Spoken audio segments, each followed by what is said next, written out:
Hi everyone, welcome to Neurobiology. In the last video, we looked at the idea of equilibrium potential of a particular ion.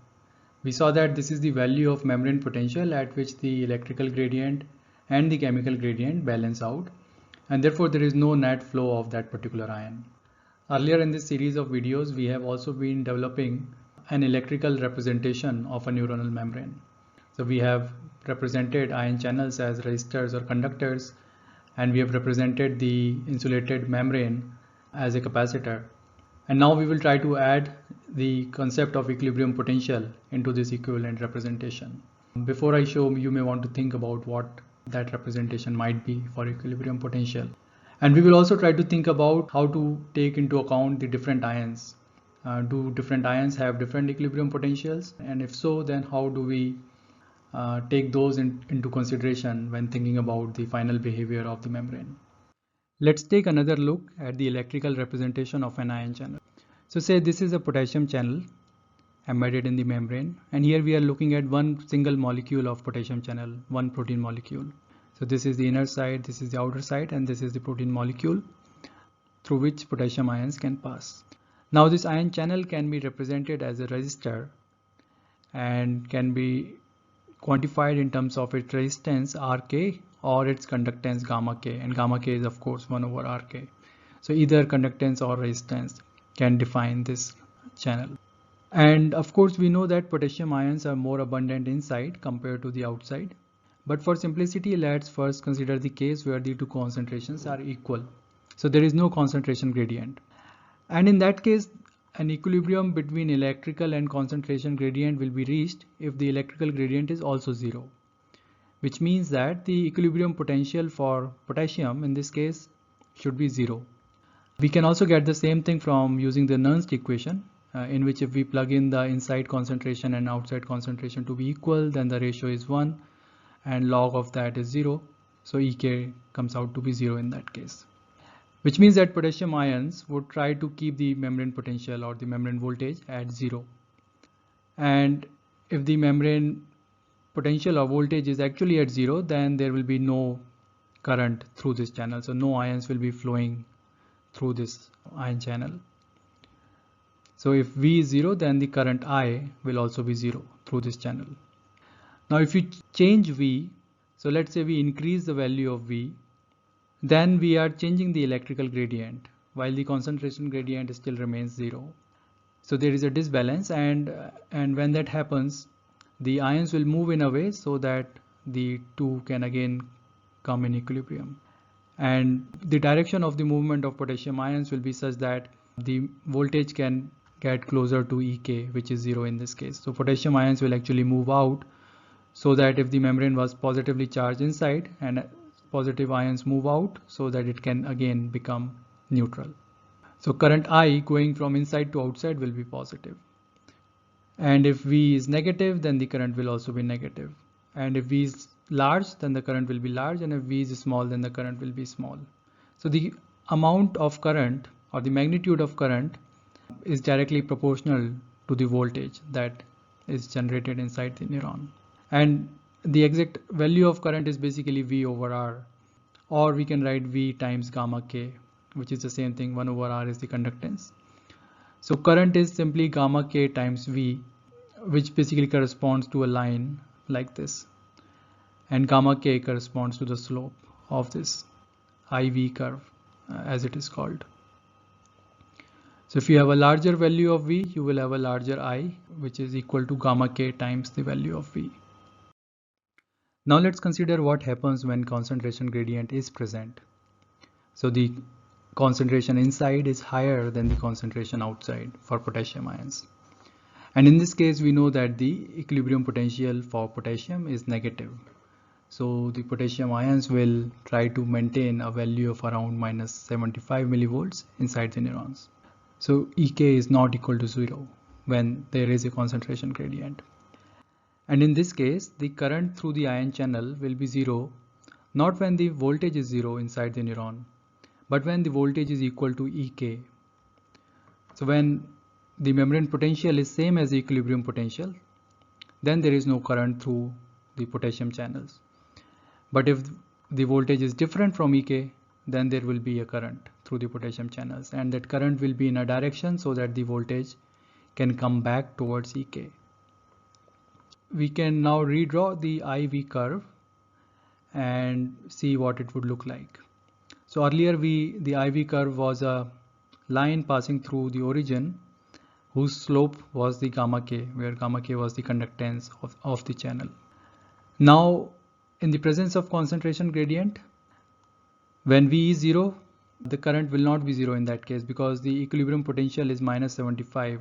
So Ek value is now a negative value, and current will be 0 at this point, not at this point.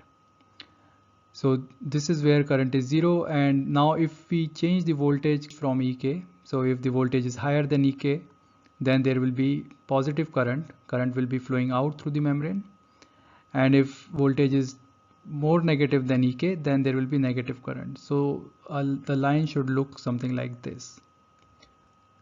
So this is the new IV curve, and the slope of this line still remains gamma k. So the more you deviate from Ek, the more current you will have. And it depends on the conductance. So if the conductance is large, then the current will be larger. If the conductance is low, then the current will be lower. So this line will become less steep if the conductance is smaller. And now we can describe the relationship between I and V with a slightly modified equation. So instead of writing current is equal to V over R or V times conductance, now we can write current is equal to conductance times V minus Ek. So the current is proportional not directly to V, but how different V is from Ek. So it's proportional to the difference between the voltage and the equilibrium potential for potassium ions.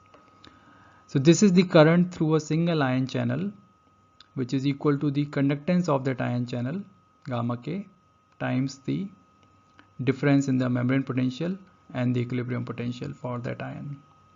And now we can update our electrical representation of this part of the neuronal membrane. So the channel is still represented by the conductance or the resistance, so conductance gamma k, and this equilibrium potential can be thought of as a battery. So this battery for potassium ions is put in such a way that it is making the inside more negative compared to the outside. So if outside is 0, and then the inside will be minus 75 millivolts. So if you apply a voltage of minus 75 here, then the voltage at this point becomes 0. So there will be no net current through this ion channel. But if this value is different from Ek, then there will be some resulting voltage difference here, and that voltage difference will derive current through this ion channel. In the previous slide, we were looking at a single ion channel molecule, but of course the ion channels are not present in single copies. There are many of them embedded within the membrane, and we can assume that all of these are identical molecules. So if the conductance of one molecule is gamma k, then we can assume that the conductance of the second molecule is also gamma k, and the third one is also gamma k. And now if we apply a voltage in the neuron that is different from the equilibrium potential, then each of them will conduct current corresponding to the conductance of each of these channels. And the total current through all these channels taken together will be simply n times the current through a single channel. Or we can also say that the conductance of all these molecules taken together is n times the conductance of a single molecule. So total potassium conductance is the number of potassium channels times the conductance of a single potassium channel. So we can update our equation for current, where potassium current now, total potassium current, is equal to total potassium conductance times V minus Ek. So this driving force still remains the difference between the membrane potential and the equilibrium potential. This quantity does not depend on the number of channels. This only depends on the charge of potassium and the ratio of concentrations inside and outside. So now we can put the battery also in the equivalent circuit for a piece of membrane. Earlier we had the capacitance and the resistance connected in parallel. And now we can add this battery, which basically reflects the equilibrium potential of the ion in series with the resistance or the conductance for that ion. So Gk is the conductance for potassium ions and Ek is the equilibrium potential for potassium ions, and these two are connected in series. Note that the voltage difference between inside and outside, whether we look at it through the capacitor, in which case this is the membrane potential, should be same as the voltage difference between this point and this point. So Ek and voltage drop across the ion channels combined together should be equal to the membrane potential. And if the membrane potential is same as Ek, then there is no voltage drop across the ion channels and therefore no net current will be there for potassium. So the resistance or conductance for potassium and the battery for potassium are in series, and this is for one particular ion, potassium. Now let's think about how will we incorporate different ions. So let's consider the equilibrium potentials of different ions. And because the equilibrium potentials depend on the concentrations inside and outside and the charge of the ion, and because these concentrations can be different, we can have different values of equilibrium potentials for different ions. So for potassium, K+, the equilibrium potential is around -75. Now let's see if we can figure out what the equilibrium potential for sodium would be. So sodium's concentration gradients are reversed. It is present in lower concentration inside and at a higher concentration outside the neurons. And the charge of sodium is same as K+, it's +1. So can we guess what the equilibrium potential for sodium would be? Well, we can get the exact value by plugging in these values in the Nernst equation. But even before doing that, we can actually figure out whether the equilibrium potential would be positive or a negative value. So for potassium, we already know that with this ratio, the value is a negative. And since here the ratio is reversed, so this will be a positive value. Intuitively also, we can think that the concentration gradient will be driving the sodium ions from outside to inside because outside concentration is higher. So for an equilibrium to be reached, the electrical gradient should be trying to drive the sodium ions from inside to outside. And since sodium is positive, sodium ions will be pushed outside only if the inside membrane potential is positive. So the equilibrium potential for sodium will be a positive value, and the exact magnitude turns out to be around 55 millivolts if you plug in these values in the Nernst equation. And what about chloride? So chloride's concentrations are similar to sodium. It is lower concentration inside and higher concentration outside, and the values are also not very different from sodium. But the charge of chloride is -1 instead of sodium, which has +1. So the equilibrium potential for chloride will be a negative value, and it turns out to be around -60 millivolts if you plug in these values in the Nernst equation. And intuitively also, we can think that the concentration gradient is trying to push the chloride ions inside. So the electrical gradient should be trying to push the ions outside. Then only an equilibrium can be reached. And for chloride ions that are negatively charged, that would happen if the inside membrane potential is negative. So now we have the equilibrium potential values for all these ions. If the membrane potential is same as any of these values, then that particular ion will not have a driving force and will not move. But if the membrane potential is different, then depending on the magnitude of the difference, there will be a driving force on different ions, and these different ions will move through their corresponding channels. So if there is a driving force on chloride, then the chloride ions will move through the chloride channels. And similarly, if there is a driving force on sodium, then sodium ions will move through the sodium channels, and so on. So in a real membrane, we will have all types of channels embedded, sodium channels, potassium channels, chloride channels, and so on. And each of them will have their own driving forces depending on the exact membrane potential and the equilibrium potential of that particular ion. So we can represent the ion channels for different ions by the corresponding resistance or conductance and the corresponding battery. So sodium's resistance or conductance and sodium's battery.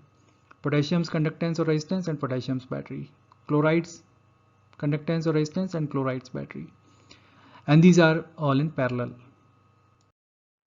So now we can update the equivalent circuit of a piece of membrane by putting all the ions together, and we know that the different channels should go in parallel, so the equivalent circuit becomes something like this. So you still have the capacitance as before, and now you have different paths for different ions. So each ion has its corresponding conductance and the battery. So we now have these three possible paths that the current can take and the capacitor, all of them connected in parallel. Now one thing to note here, since we know that the membrane potential for sodium is a positive value, so we have already shown that here in this symbol where we have shown the positive inside for sodium, and for potassium it is negative inside, and for chloride it is negative inside. And since we have already taken into account the sign of the membrane potential, so these ECL, EK and ENA values only represent the magnitude in this figure. But if we consider ENA, EK and ECL values with their corresponding sign, then in that case ideally we should be showing all of these values in the same direction. So in all of those cases we should show the positive terminal inside and negative terminal outside, with the understanding that the value of E includes a sign. But in this figure we have taken the sign out and only left the magnitude to be denoted by these E values. So now we have all the important elements for understanding the membrane potential. So we know that the potassium ions, whose equilibrium potential is -75, will try to take the membrane potential to -75 millivolts towards their equilibrium potential. Similarly, sodium ions will try to push the membrane potential towards their equilibrium potential plus 55 millivolts. And chloride ions will try to push the membrane potential towards -60 millivolts. But of course, the membrane potential is just one value. This is the voltage of the neuron. So it cannot be these three different values at the same time.